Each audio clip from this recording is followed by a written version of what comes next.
வணக்கம். வணக்கம். கிருஷ்ண பரமாத்மா 10வது அவதாரம் எடுப்பாரு அப்படின்னு நம்ம ஏற்கனவே ஒரு பதிவில் சொல்லியிருந்தோம். அந்த மாதிரி தான் புராணங்கள்ல கூட இருக்குது. அவர் எடுத்தாரு அப்படின்னா உலகம் வந்து சீக்கிரம் அழிஞ்சிரும் அப்படின்லாம் சொல்லுவாங்க. இப்போ நடக்கக்கூடிய விடயங்கள்லாம் பார்க்கும்பொழுது இப்போ கேரளாவில் வயநாடு அந்த நிறைய பேர் அதில் இறந்துருக்குறாங்க. பனிச்சரிவு, நிலச்சரிவுலாம் வருது, இயற்கை சீற்றங்கள்லாம் வருது. இப்போ 2024 அது எப்படி இருக்கும்?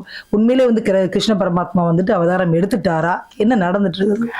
அந்த காலத்துல மகாபாரதமே நான் வந்து இயற்கைக்கும் கிருஷ்ணருக்கும் ஒப்பிட்டு பேசுவேன். நான் எப்பவுமே அறிவியலை தான் ஆன்மீகமா கொடுத்தாங்கன்னு சொல்லுவேன். அப்படி வந்து நிறைய இதிகாச கதைகள் வந்து நன்னெறி கதைகள்ங்கிறதான் பேசுவேன். இப்போ இந்த கல்கி அவதாரத்துக்கு என்ன கதை அப்படிங்கிறது தான் நான் யோசிச்சிருப்பேன். எனக்கு தெரிஞ்ச விஷயங்கள். இப்போ கிருஷ்ண பரமாத்மாங்கிறது நானே சொல்லுவேன், சூரியனுக்கு மிக அருகாமையில் இருக்க கோள் புதன், அதுக்கு தனியா கோயில்னு கிடையாது, பூமியில பெருமாள் கோயில் கிடையாதுன்னா நம்ம மண்டக்குள்ள மூளை இருக்குன்னா, இப்போ சூரியன்னா சிவன் உயிர், புதன்னா நரம்பு, செவ்வாய்னா ரத்தம், சந்திரன்னா நீர் தத்துவம், சுக்கிரன்னா உடல், இப்படி எல்லா சனின்னா எலும்பு, இப்படி எல்லா கிரகத்துக்கும் ஒரு குழந்தை, குருன்னா உங்களுக்கு இந்த மாதிரி நிறைய விஷயங்கள் சொல்லிட்டோம். நம்ம புத்திகாரகன் புதன், அதை அந்த மூளையை வச்சு சொல்லுவாங்க. குருவை குழந்தைக்கும் சொல்லுவாங்க, அவரும் அறிவுக்காரகனுக்கும் சொல்லுவாங்க, ஏன்னா லைட் வெயிட் கிரகம் அப்படின்னு. இந்த மாதிரி எல்லா கிரகங்களுக்கும் உருவத்தையும், அதாவது எல்லா கிரகங்களுக்கும் நம்மளுடைய முன்னோர்களுடைய யாரு என்ன அப்படிங்கிற சூரியன் அப்பா, முன்னோர்கள் யாரு சூரியன் அப்பா, அந்த மாதிரி கொடுத்தாச்சு. அதே மாதிரி நம்ம உடம்புல உறுப்பையும் கொடுத்துட்டான். இந்த சமூகத்துல குருனா என்ன தொழில், புதனுக்கு என்ன தொழில், இந்த மாதிரி எல்லாத்தையும் பிரிச்சு கொடுத்துட்டாங்க. ஆனா கிருஷ்ண பரமாத்மா வந்து அழிச்சிருவார் அப்படின்னா, பொதுவாகவே பூமியில கிருஷ்ண பரமாத்மா இடம் கிடையாதுன்னா, லட்சுமி வாசம் செய்யற இடம் எங்க அப்படின்னா கிருஷ்ண பரமாத்மாவோட நெஞ்சு. அவர் படுத்திருக்காரு, கடல்ல படுத்திருக்காரு. அதாவது பிறப்பும் நானே, இறப்பும் நானே, பாவமும் நானே, புண்ணியமும் நானே, சகலமும் என்னுள் அடக்கம். அப்போ அத்தனை விஷயங்களும் அந்த கடலால தான் இந்த பிரபஞ்சமே இயங்குது. அதாவது இந்த கடல்ல இருந்து வான்மழை பெய்து, அந்த கூரை அமைத்து, அதுக்கப்புறம் கொடுக்குற தெய்வம் கூரை பிச்சுட்டு கொடுக்கணும், அந்த மழை பெஞ்சு அது ஆறா ஊற்றெடுத்து மலை மீது உச்சில இருந்து, நீர் வீழ்ச்சி கிடையாது, அது எழுச்சி. அந்த நீர் கீழே விழுந்து எழுச்சி பெறுது பாருங்க. அதே மாதிரி நம்மளுடைய உடல் வந்து வீழ்ச்சி பெறாது, மறுபடியும் எழுச்சி பெறும். இந்த உடல்ங்கிறது மண்ணோட ஆகாது, மறுபடியும் எழுச்சி பெறும். நீர்வீழ்ச்சி மாதிரி தான் சந்திரன் நம்ம உடல். இது நிறைய விஷயங்கள் இருக்கு. அது மாதிரி கிருஷ்ண பரமாத்மாங்கிறது கடல். அவர் பாட்டுக்கு படுத்திருக்காரு. அவரை போட்டுக்கிட்டு அவர் 10வது எடுத்து வா வா வா வான்னா அவர் பாட்டுக்கு பனைமரம் உயரத்துக்கு எந்திரிச்சிட்டாரு. நீ சொல்ற மாதிரி மகாவிஷ்ணு அவதாரம் எடுத்துட்டாரு. கடல் தான் பெருமாள். அவர் ஒரு வான உயரத்துக்கு எந்திரிச்சாருப்பா. கிருஷ்ணா வா வானா வந்துட்டா நீ என்ன பண்ணுவேன்? ஓடவும் முடியாது, ஒளியவும் முடியாது. அவர் சொன்ன மாதிரி அவர் இனம் தானே. அப்புறம் அவர் வந்துட்டாருன்னா வா வானா உள்ள வந்துடுவாரு. அப்புறம் மண்ணில் செடி இல்லை, புல்லு பூண்டு கூட முளைக்காது. அவரு இப்போ ஏற்கனவே சொன்னதுதான், கடல்ல இல்லாத மருந்தே கிடையாது. எந்த நோயினாலும் குணப்படுத்தி, தீராத நோயும் குணப்படுத்தக்கூடிய ஒரு மகத்துவம் கடல்ல இருக்கு.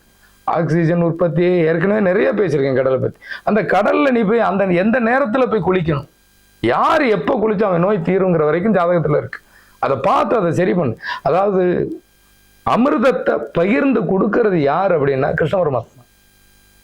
அதுல ராகுக்கு எதுக்கு, அதுல ஒரு நம்மள மாதிரி ஒரு அசுரனுக்கு அரக்கனுக்கு கொடுத்துறாரு, நவகிரகம் இல்லாம அரக்கனுக்கு கொடுத்த 2ஆ வெட்டினதுதான் ராகுக்கு.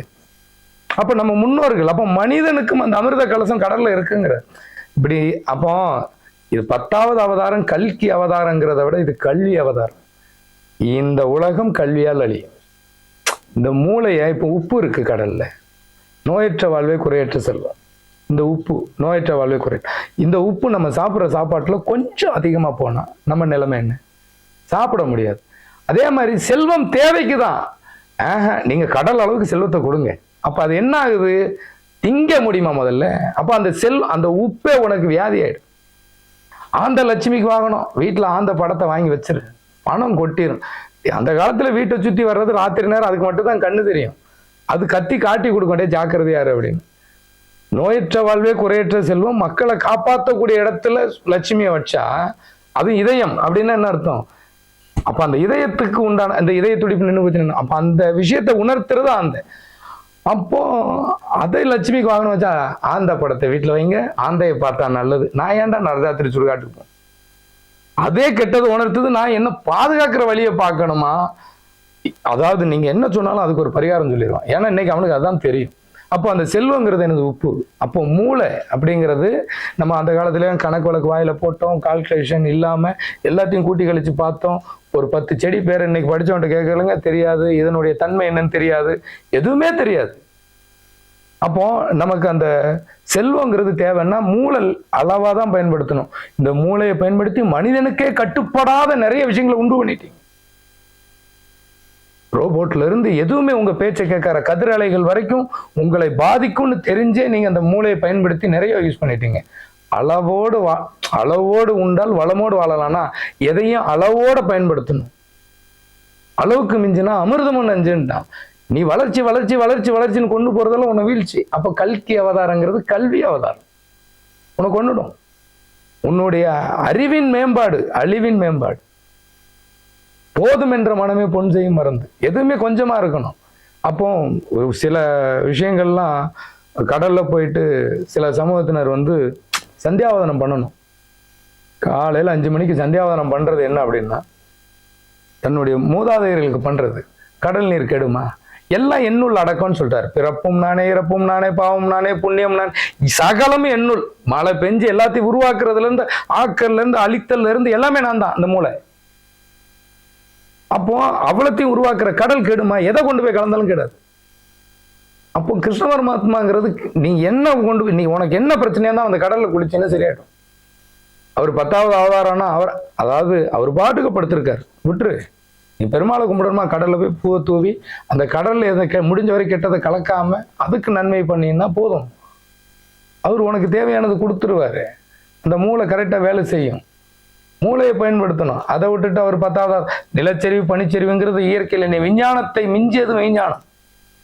இயற்கை என்பது உன்னுடைய சேட்டலைட்டையும் உடைச்சிரும். அப்போ நீ உன்னுடைய வளர்ச்சி வர வர இயற்கைக்கு பாதிப்பு வருது இல்லை? அந்த இயற்கையை பாதிப்பு உண்டாகும் போது ஃபர்ஸ்ட் கிரகங்கள் உருவாச்சுன்னா அதுக்கப்புறம் பஞ்சபூதம், அதுல இருந்து உருவாகின ஒரு செல் உயிரினத்துல இருந்து நாம வந்துட்டோம். இப்ப நாம பாதகம் யாருக்கு பண்றோம்? நம்ம முன்னோர்களுக்கு.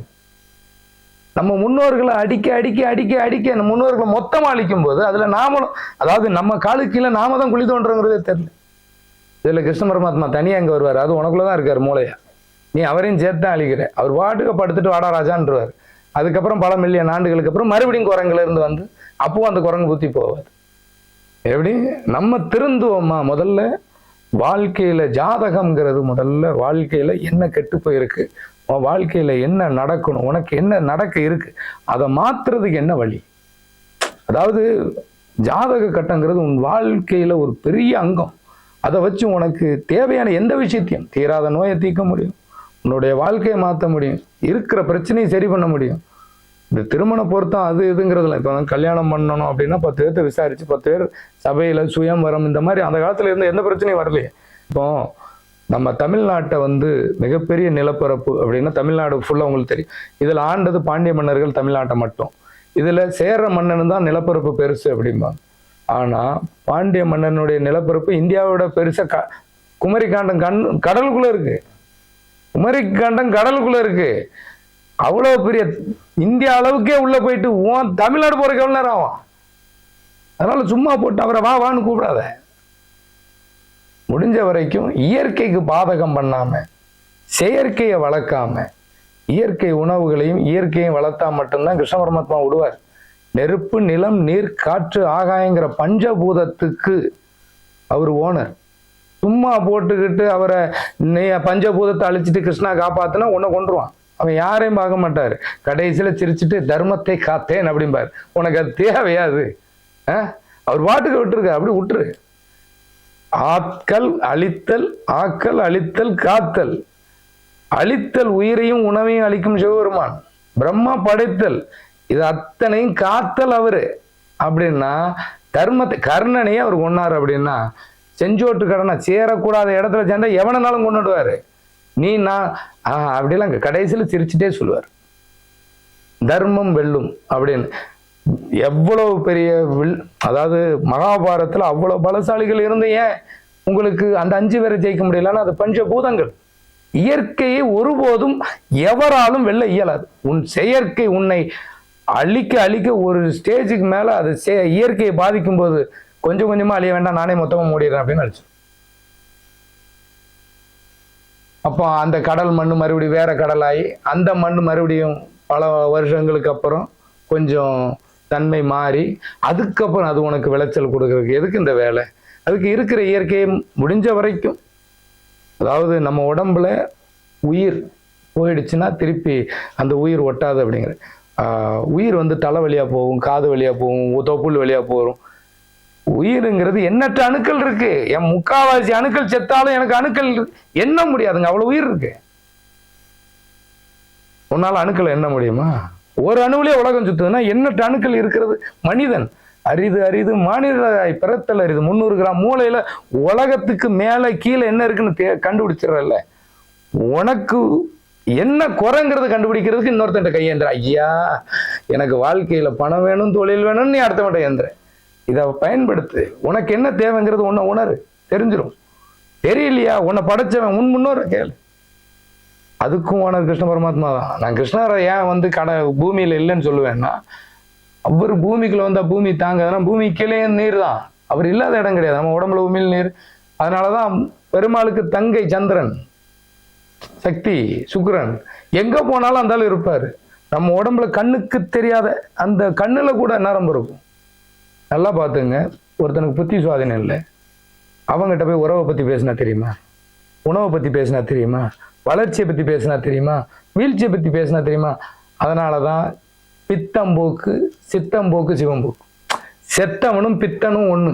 அப்ப சித்தன்கிறவன் இந்த உடலின் தேவைகளை துறந்தவன், அவன் தான் துறவி. எனக்கு நீ வந்து பார்க்கணும்னா 5000 வேணும், உங்களுக்கு இவ்வளவு ஒரு பரிகாரம் இருக்கு, எனக்கு ஒரு நாடே வேணுங்கிறதுக்கு பேர் துறவி கிடையாது, அவன் பரதேசி. அதனால நான் ஜாமியார்களை மதிக்கிறது கிடையாது. இறைவனை நம்புறேன், பஞ்சபூதத்தை நம்புறேன். பெருமாளை உள்ள நான் வைக்கல, அவரு உட்கார்ந்து ஆட்சி பண்ணிட்டு இருக்காரு. பெருமாளை பூமியில ஏன் வைக்கக்கூடாது? என்னன்னா அவர் பாட்டுக்குள்ள வந்துட்டாருன்னா நீ என்ன பண்ண? எல்லாமே சிவனாலயங்கள் தான். உயிர் வாழக்கூடிய இடம் பூமி. அப்ப இங்க சிவன்னா உயிர். அப்ப இந்த உயிர்கள் வாழக்கூடியது நிலப்பரப்பு. இங்க பெருமாள் கிடையாது. பெருமாளுங்கிறது கடல். அது உன்னுடைய இந்த உயிருக்கும் உடலுக்கும் உனக்கு எந்த நோயா இருந்தாலும், எங்க பிறவி ஊம கடல்ல குளிச்சு பேசியிருக்கேன். தீராத நோய் கடல்ல தீர்ந்துருக்கு. மருந்து எந்த மீனுக்காவது நோய் வந்து பார்த்திருக்கேன்? 40 யானை எடை திமிங்கலம். உன்னுடைய சேட்டலைட்டை நீ வானத்தை தாண்டி எந்த மண்டலத்துக்கு வேணாலும் நீ அனுப்பலாம். எண்ணற்ற கோள், எண்ண முடியாத கோள் நடுக்கடலுக்கு அனுப்ப. சேட்டலைட்டை கண்டுபிடிக்க முடியாது. அப்போ மூளை அவ்வளவு பலம். பெருமாளுங்கிறது சுக்கிரன், அவர் கையில சக்கரம் சுத்துதுன்னா அது கால சக்கரம்.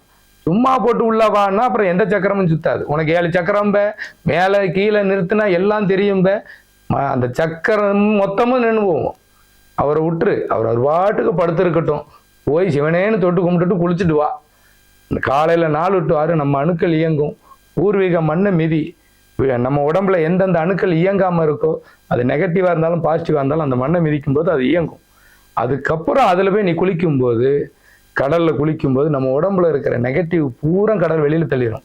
ஏன்னா கடல் எந்த நெகட்டிவும் தக்க வச்சுக்காது. அப்படி வெளியே தள்ளும் போது நோயற்ற வாழ்வே குறையற்ற செல்வங்கிற லட்சுமி உன் வீட்டுக்கு வந்துடுவான்.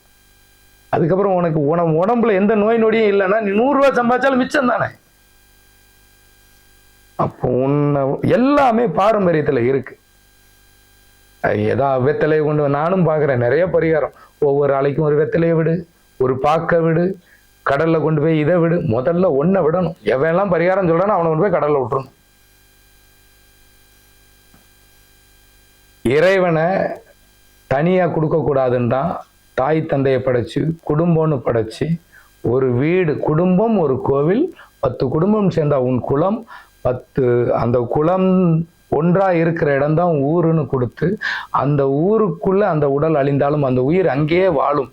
வேறு மாதிரி உனக்கு என்னைக்கும் அடையாளம் தெரியணுங்கிறக்கா ஜாதின்னு உனக்கு கொண்டு வந்தான். ஜாதி வடமொழி சொல், கம்யூனிட்டினா இங்கிலீஷ், தமிழ்ல அதுக்கு பேர் குலம். நீ தமிழ்ல எதையும் சொல்லிப்பாரு புரியும். இந்த நான்வெஜ்ஜுக்கும் வெஜ்ஜுக்கும் நிறைய பேருக்கு வித்தியாசம் தெரியல. வெஜ், நாங்கெல்லாம் நான்வெஜ் ஒரு உயிரை கொண்டு திங்க மாட்டோம். காய்கறி, பழம், ஃப்ரூட்ஸ், கீரை, இது எல்லா இடத்துலயும் அணுக்கள் உயிரோட இருக்கும். தமிழ்ல சொல்லி பழங்க வித்தியாசம் தெரியும். உயிர் உள்ள பொருளை நாம திங்கிறோம். எந்த உயிரும் ஒன்றை சார்ந்து ஒண்ணு இருக்கு. மான்கள் புல்ல மேயுது, புலி மானம் மேயுது. தன் பசிக்கு போக போட்டு எல்லாத்தையும் அடிச்சு கொள்ளாது. அதுக்கு பசி ஆயிடுச்சுன்னா பக்கத்திலே மான் வந்து புலி மேல ஏறிய போலாம், ஒண்ணும் பண்ணாது. அடிச்சு போட்டுலாம் திங்காது. அதே மாதிரி ஒன்றை சார்ந்து ஒன்று இருக்கு. செத்த பொருளை திங்கக்கூடாதுன்னு தான் நான்வெஜ். அப்போ அதில் அணுக்கள் செத்து போகுது. உயிர் உள்ள பொருளை தின்னாதான் நாம உயிரோட இருக்க முடியும். இதுல வேற நான்வெஜ் நான் திங்க மாட்டேன், ஒரு உயிருக்கு தீங்கு. அப்போ காஞ்ச மரம், புல்லு, பேப்பரு, இந்த மாதிரி வைக்க புல்லு, இந்த மாதிரி காஞ்ச புல்லை தான் நீ திங்கணும். நான் நான்வெஜ் திங்க மாட்டேன், ஒரு உயிரை கொல்ல மாட்டேன் அப்படின்னா அந்த காஞ்சி போன சருகு, பேப்பரு, இதை மாதிரி விஷயத்தையும், கல், இந்த மாதிரி உயிர் இல்லாத பொருளை தான் தேடி தேடி திங்கணும். எதுக்கு இந்த வேலை? உயிர் உள்ள பொருளை தின்னுங்க. இதுல பாவம் புண்ணியம்ங்கிறது எல்லாமே எண்ணுள்ள அடக்கம்னு கிருஷ்ண பரமாத்மா சொல்லிட்டார். இங்க எதுவும் ஒரு உயிர் உள்ள பொருளை தின்னாதான் உன்னுடைய அணுக்கள் வளம் பெறும். அந்த அதை அழிச்சிடாதங்கிறான். அது நீ செடியை உடைச்சா கூட திருப்பி வளர்ற அளவுக்கு வச்சிருக்கான். உன் கையை உடைச்சா வளருமா? அப்போ ரத்தம் வரக்கூடிய ஒரு உயிரை கொண்டுட்டா திருப்பி அது வளராது. அப்போ பசுமாடுங்கிறது வருஷத்துக்கு ஒரு குட்டி போடும். அதனுடைய இனப்பெருக்கம் கம்மியா இருக்கிற விஷயத்த கொண்டுடக்கூடாதுன்னு சில விஷயங்களை கொண்டுட்டு வந்தாங்க.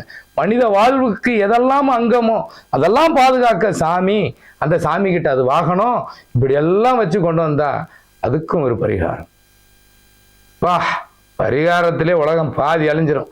அதனாலதான் படிச்சவன் சாமியை நம்பல, படிக்காதவன் படிச்சவனை நம்பல, பெத்தவன் பிள்ளைய நம்பல, பிள்ளைய பெத்தவனை நம்பல.